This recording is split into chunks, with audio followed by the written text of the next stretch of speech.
ఐబొమ్మ రవి నిజంగా ఏం చేయాలంటే తెలంగాణ ప్రభుత్వం ఐబొమ్మ రవిని మన రవీంద్ర భారత్కి పిలుచుకొని సన్మానం చేసి ఇగో ఈడ్రా ఒరిజినల్ మనిషి అని చెప్పాలి. మంచి పదవి ఇచ్చి సైబర్ క్రైమ్ నరికట్టమని చెప్పాలి. అతన్ని నీతోటి కాకపోతే సజ్జనార్ గారు వీళ్ళని ఎట్లా పట్టుకోవాలో అతన్ని వాడి తెలుసుకో.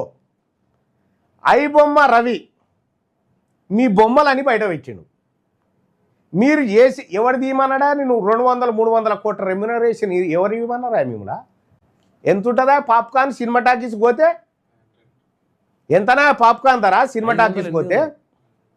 200-300 800-500 ఎవనియా సినిమా టాకీసులు? ఈ నలుగురి కాదా?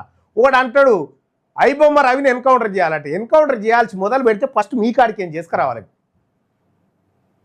నీళ్ళ బాటిల్ 150 నీళ్ళ బాటలు సమోసా 100 రూపాయలు ఉంటుంది. ఏం దోపిడి రాబాయి ఇది?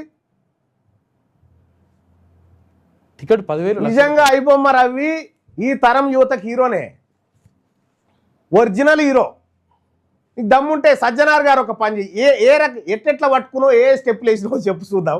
నువ్వు చెప్పలేవు, ఎందుకంటే పుత్తపుణ్యానికి అలా భార్య పట్టించింది కాబట్టి మీరు ఆడ ఏతులు కొడతా ఉన్నారు. కానీ లేకపోతే మీతోటి ఏడవుతుంది పట్టుకునుడు.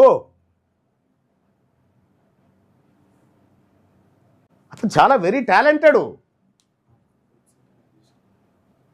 ఐబొమ్మ రవికి సంపూర్ణమైన మద్దతు ఇస్తున్నా నేను, సంపూర్ణమైన మద్దతు. ఎందుకంటే పుణ్యానికి సినిమాలు చూపెట్టిండా? నేను సినిమాలు చూడాను కానీ పుణ్యానికి సినిమాలు చూపెట్టిండు.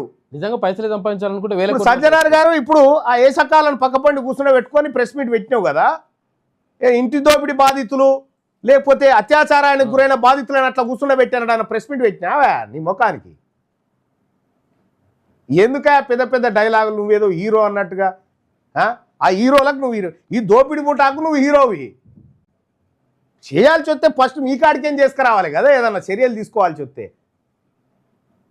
చెంచల్ కూడా జైల్లో ఐబొమ్మ రవిని పెట్టిరు.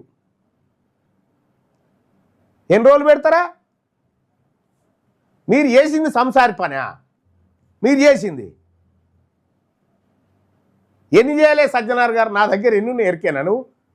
నువ్వు పైసలు తీసుకొని కబ్జాలు ఇప్పించిన ఎన్నున్నాయో నా తానా లెక్కలేని ఉన్నాయి. ఆర్టీసీలో వాటర్ బాటిల్ వాళ్ళ బొమ్మకి ఇచ్చి ఒక్కదందా నా నీది? ఇక ఎందుకు చెప్తావు ఇవన్నీ? మా సొంటోళ్ళ నోరు బయట పెట్టుకుంటావు.